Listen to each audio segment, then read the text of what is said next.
how to be energetically beautiful and how to stop being energetically ugly. This is the second time I'm filming this video because the first time felt a little staged, if I'm being totally honest. I am working on trying to just let my body release itself and talk in a way that's just me, and that's my own voice. My God, not the noises around me happening again.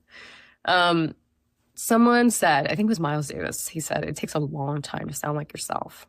A long freaking time, especially in the world that we live in now, because you sound like everybody else, but you don't sound like yourself. So working on that heavily right now.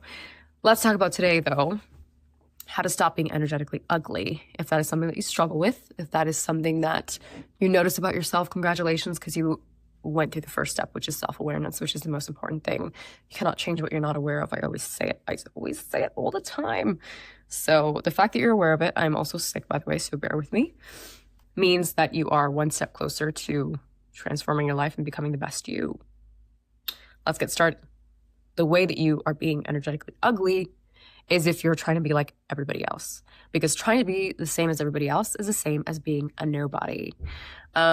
If you look at the vintage beauties of the world, an Audrey Hepburn, a Princess Diana, an Angelina Jolie, everybody appreciates them for their beauty, but do they really appreciate them for their external beauty or for their internal conviction? That's the real question. And the answer is their internal conviction. And mind you, none of these women looked like the other. Like, they didn't look like each other. They just had unique beauties about themselves. And then they had that internal knowing that is very much appreciated, which is, I know who I am. And even if you tell me not to be who I am, I'm still going to be who I am. You know what I mean? Just unapologetic, this aura of unapologeticness that we all want to embody. And that is the first step in being energetically beautiful. Be yourself. Be yourself. The most beautiful thing I learned in this lifetime, and I say I learned a lot of beautiful things, but this is probably in the top 3. It's that to become your own beauty standard is the best realization ever. Your dream girl is you at your highest potential. It's not that girl in the corner. It's not the other girl crossing the street. It is you, my love. It is you at your highest potential. You are your own beauty standard. And you know what this also does is take away the component of competition. Because when you try to compete with other people, you operate based on survival emotions. You are in survival mode, which means it's like a man eats man world, and you're not actually thinking from a place of abundance. Because if you were, then you'd say, oh my God, look how beautiful she is. I love her sweater. I can get that sweater too. I love her car. I can get that car too. Oh my God, I love that for her, because that means that she's showing me that I can do those things too. That's a better way to frame life, because that puts you in the perspective and in the position of somebody who creates from a place of abundance rather than a place of lack, from a place of envy, from a place of competition. And on top of that, these women all had something to do with serving other people. Okay, realize this. Princess Diana did a lot of humanitarian work. Audrey Hepburn did as well. Amal Clooney, she's a lawyer and a human rights activist. And Angelina Jolie, activist and humanitarian, is always the service to others that they want to do, because it's not just about their beauty. It is not just about them, and they understood this, and that actually made them more magnetic. Which is my next point. Stop obsessing over external things so that you can make room to become a more interesting person. I did modeling when I was like 16 and 17, and it was like the 2 worst years of my life, because I was constantly like, oh my God, I have to be thinner. This has to be smaller. I have to be blah, blah, blah. And I was looking at the other girls around me and realizing I didn't look like them. And it made me very sad. It made me very depressed. I don't think that that's normal for a young teenage girl to be thinking those thoughts. I mean, they say it is, but I don't think it is, because you're beautiful. You're beautiful. You were born as you, and that is beautiful. And what I realized growing up was that I later found out so many interesting things about myself, so many interesting things that I would not have found out if I had just stayed stuck obsessing about my beauty and my external and thinking that this was where my value was and this was all that it was. Not saying that you shouldn't put yourself together, because it's fun. It's so much fun. Okay. I love getting ready. I love doing my makeup for me. And that's another thing. I was wearing so much makeup. I was wearing very provocative clothes thinking that it was for me, but it was for everybody else. And that's not just, I'm not talking about anybody else. That's just my experience. It's like, I didn't feel like I was doing those things for me. I felt like I was doing it for other people. And that's where the difference is, my love. I realized I love to read. I loved books. I loved classic novels. I loved classic music. I loved to write. I was such a creative. I loved colors and putting things together. And I think my soul was trying to express itself through my fashion to kind of give me an indication of like, hey, listen, you're actually a very creative person. You just don't know it yet because you're so hyper-focused on trying to make yourself perfect, which is also operating in survival, that's where it gets you. Survival emotions really consume you in a lot of ways that you don't realize until later on you realize, oh my God, I was like really consumed. Sometimes I feel like I do fall into that trap again, but it's so much easier for me to be like, oh, it's there. Okay, I can just get out of it as soon as possible. And that's the reason that you have to train your mind through things like meditation and mindfulness, because that's how easily you're going to be able to get out of like rabbit holes that your mind forces you to go into. The thing that you also have to realize is that external things never make us happy. They never make us happy. All the people that you're idolizing on social media, celebrities, influencers, blah, blah, blah, you think like the more stuff they have, the happier they are, but they're not. And I know it's like something very simple that people say like, oh yeah, like money doesn't buy happiness, blah, blah, blah. Money does a lot of really great things, but it doesn't fill what you think it's going to fill. And buying more and more things means that you're going to need more things to feel better. And the thing is, it's just like an addiction. It's like the first time you take something, you're going to need a higher dose next time, and then the next time after that. So it's the same thing with buying things. You buy one thing, feels great, but now you have to buy 3,000 things after that in order to feel something or even feel normal. And imagine having to rely solely on physical things in order to feel like a normal human being, or in order to feel okay, in order to feel worthy. You would never want that to be the case. You never want to rely on external things, on like people around you, to feel like you know yourself and that you can carry yourself with that ease and that aura where you're just yourself and you're magnetic. You know what I mean?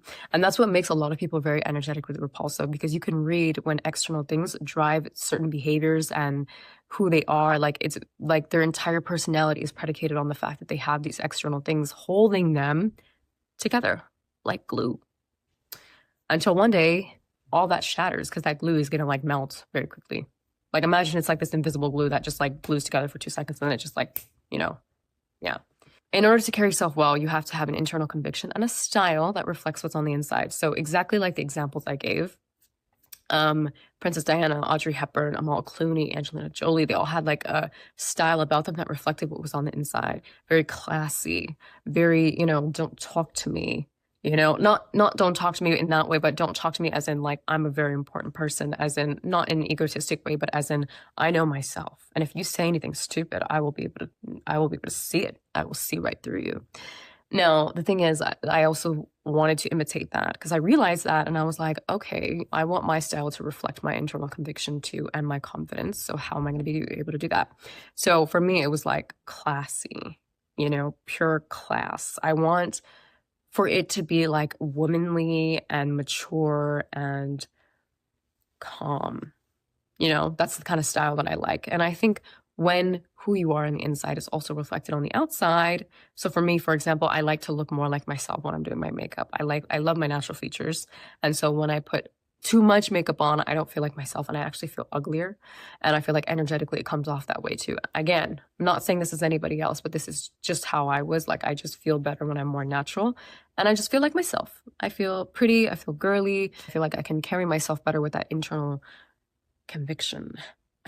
I think a style that is curated to your unique vibe and then also your beautiful aura, like both of those things together is like a match made in heaven. You're like, oh my God, who is this girl? People are going to be like, what? You know what I mean? They're probably thinking, okay, but I'm not supposed to obsess about beauty, but I have to find my personal style. But what if I obsess about my personal style? I have been on both ends. I have been somebody who's never taken care of the way they look. And I was like, you know what? That doesn't matter. And then somebody who's like very obsessive about it. And the middle ground is always where I found the best place to be, because it's important the way you carry yourself. I think it shows the world who you are and how you take care of yourself. But the thing is, if you take care of yourself, you will never be beautiful. You don't need to do anything past that point, really. Because when you think about makeup, it's made to imitate health. When you think about having flushed cheeks, when you think about having flushed lips, it's because we have good blood circulation. It means we're healthy. A good smile means healthy teeth, healthy way of living. We go to the dentist, we take care of ourselves. You know what I mean? Like that's the purpose of makeup, is to make you look healthier. And also you can play around with it too. I love having fun with it and being artistic with it sometimes. But, I'm talking on like a day-to-day, like everyday type of glam. For me, I'm talking about how do I make myself look the most healthy? Like I just drank 1,000 liters of water and, worked out in the morning. Stop trying to change people, because when you try to change people, you behave in a way that's energetically repulsive. When I see people do this, I just sit back and I'm like, I don't understand how you're not tired of learning the same lesson over and over again. Because whatever people want to do, they will do. They will do it, no matter how gorgeous and stunning and amazing you are. People are going to do whatever they want to do because that's just how the world works. And I think that you should respect people's autonomy in that sense, okay? It's really important to respect people's autonomy. Let people make their own decisions and be okay with it. And if you're not okay with it, it's very easy to pick up your stuff and leave.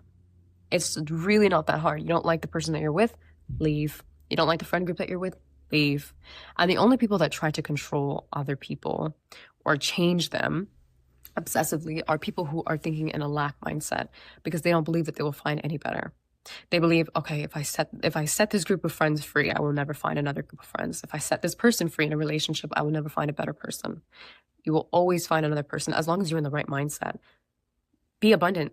Don't be blind to the fact that the world has more to offer. And those types of people, when you tell them, oh, there's so many fish in the sea, blah, blah, blah, they're like, no, but I want that one fish.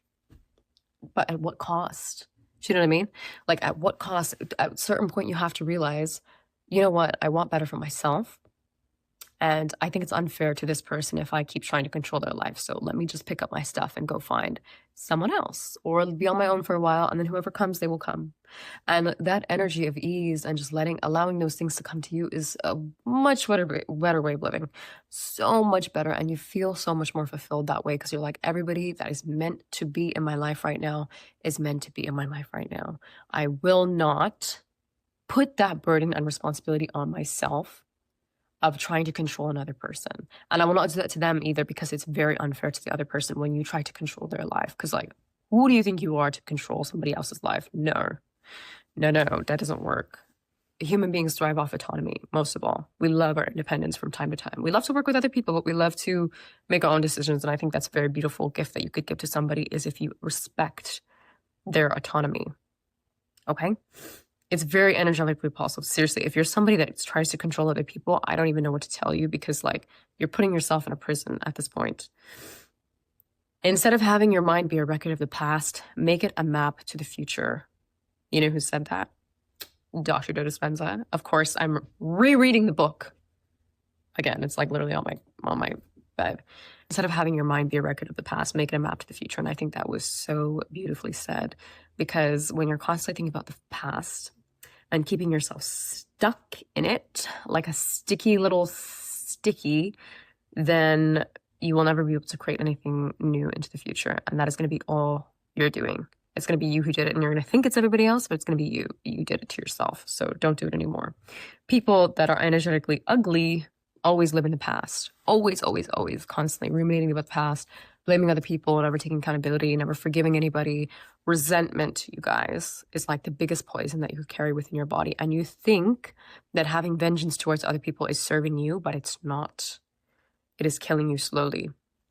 And it's like a literal thing because when you have those emotions so heavily ingrained in your biology, because you did it yourself by thinking about these negative thoughts and like how you're going to get that person back and blah, blah, blah, you take away the room and the space to create something beautiful in your life, to bring about something that would benefit you and benefit others and perhaps even change the world. You take that possibility or that potential away because you're constantly thinking about, I'm going to get that person back. This person did that to me, blah, blah, blah. Does it really matter? Does it matter? Because at what cost?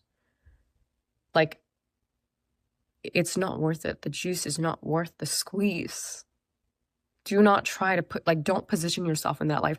We recorded a podcast episode fully talking about how vengeance doesn't serve you at all. And the fact that when you stay in past emotions, and I go very deep into it. So if you're interested, our podcast on Spotify, it was supposed to be on Apple too. Apple's just taking its sweet time. I don't know why it took so long to get it on there. And now it's like the episodes are taking long to fully publish. I don't know what's going on. I apologize if you're an Apple user and you only listen to podcasts. The Arc podcast will be available on there soon. I'm just waiting. I'm waiting just as you guys are. Also, thank you to everybody that had me on their Spotify Wrapped. I was so honored and I felt so loved. And thank you so much to anybody that showed love to the podcast this year. That was just the biggest deal ever. But anyways, let's get back to my point. Stop living in the past because there's nothing there anymore. And once you let that go, you can start to create more beautiful things. People who are energetically vibrant are always talking about goals and thinking about, ways to improve in the future and being innovative and all that stuff. And that's what makes them attractive. That's what makes them so attractive, because it's like most people are not like that. So when you meet someone like that, you want to be around them 24/7 because they're trying to soak up their energy as much as possible. Because most people are just, let's face it, just boring and always addicted to the past and pain and all that stuff, okay? So if you're trying to be energetically beautiful, focus on your future dreams and really be serious about it and let go of the past. Whoever did whatever to you, just let it go. It's not that serious, okay? I don't know about you guys, but it's not that serious for me. I'm not saying that you should always be a very forgiving person.